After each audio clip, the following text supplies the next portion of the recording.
apa yang harus kita perhatikan supaya kita bisa menjaga hidup kita benar, tidak terseret dalam kesesatan, tidak kemudian mengikuti orang-orang yang salah seperti ini. Kalau Bapak Ibu membaca hanya sekilas saja, kita mungkin akan sulit untuk menemukan ini. Tapi Bapak Ibu, orang-orang di dalam dunia kuno, ya, abad yang pertama, itu mereka bukan membaca, mereka mendengar. Orang-orang zaman Alkitab adalah orang-orang yang mendengar, bukan membaca. Maka ketika mereka mendengar, mereka akan memperhatikan kata-kata atau istilah-istilah yang diulang-ulang, yang sering muncul. Ternyata di dalam satu pasal ini, Petrus berulang kali memakai istilah, meskipun istilah itu berbeda-beda, tapi itu menunjuk kepada satu hal yang sama. Mari kita perhatikan. Di dalam ayat yang pertama, Petrus mengatakan, ini surat yang kedua yang kutulis kepadamu. Petrus menulis surat. Ya, ini yang pertama. Kemudian yang kedua, di dalam ayat yang kedua, Petrus sebagai rasul dia menulis surat, maka itu berbicara tentang firman Tuhan. Ayat yang kedua, supaya kamu mengingat akan perkataan yang dahulu telah diucapkan oleh nabi-nabi kudus. Perkataan apa? Firman Tuhan juga. Dulu nabi-nabi kudus perjanjian lama itu sudah mengucapkan perkataan-perkataan firman Tuhan. Dan kemudian masih di ayat yang kedua, perintah Tuhan dan juru selamat. Ini bicara tentang apa yang dikatakan oleh Kristus, kita bisa temukan itu di dalam kitab-kitab Injil.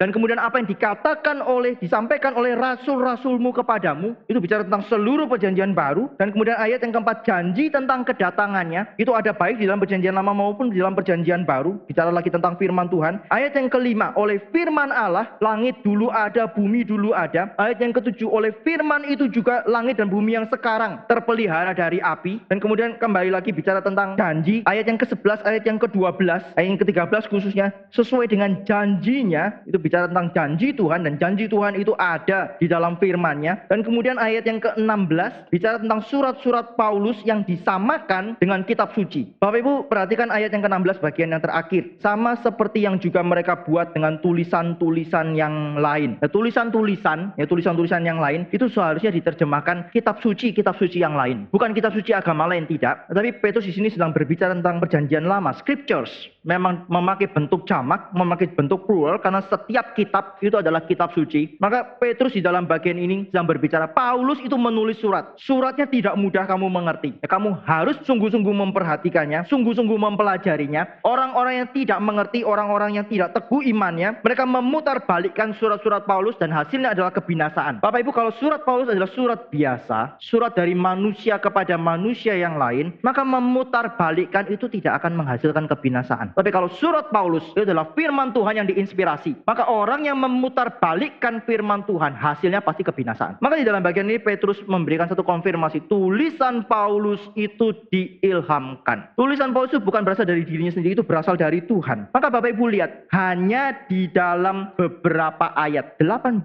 ayat, Petrus memakai begitu banyak istilah yang merujuk kepada kitab suci, merujuk kepada firman Tuhan untuk kita perhatikan. Seolah-olah Petrus mau mengatakan kepada kita, kalau engkau mau dipelihara hidupmu dari kesesatan, kalau engkau mau dipimpin oleh Tuhan, mengerti, mengenal kehendak Tuhan, kalau engkau mau hidup benar di hadapan Tuhan, kalau engkau menanti-nantikan penggenapan penebusanmu ketika Kristus datang, perhatikan satu hal ini, yaitu firman Tuhan. Dari dulu Nabi sudah bicara, Tuhan kita ketika hidup di tengah-tengah dunia ini sudah bicara, dan sekarang kami, rasul-rasulmu, juga bicara kepada kamu. Perhatikan firman Tuhan. Satu-satunya yang dapat memelihara kita untuk kita boleh tetap ada di dalam iman yang benar, iman yang murni, iman yang sungguh-sungguh, untuk kita bisa mengerti kehendak Tuhan, itu adalah firman.